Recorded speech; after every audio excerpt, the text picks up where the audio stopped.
Hi అండి, welcome back to my channel. ఈరోజు అయితే పన్నీర్తో ఒక స్పైసీ రెసిపీ చేశానండి. చాలా బాగుంటుంది, రండి చూపిస్తాను.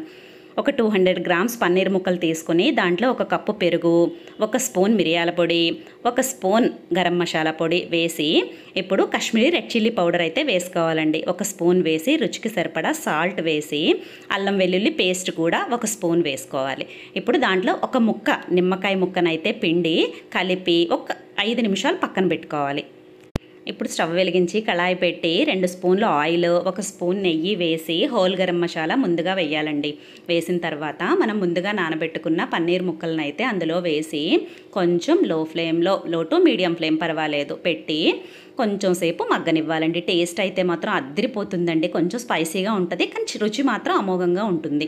కొంచెం బాగా ఆయిల్ పైకి తేలేంత వరకు ఇలా వేయించుకుని 3 పచ్చిమిర్చి ముక్కలు, 1 స్పూన్ మిరియాల పొడి, జీడిపప్పు, నానబెట్టుకున్న జీడిపప్పు, కొంచెంగా కొత్తిమీర వేసి తింటే రుచి అయితే మాత్రం అద్దరిపోతుందండి. ఒక్కసారి ఎవరికైనా నచ్చితే ట్రై చేయండి.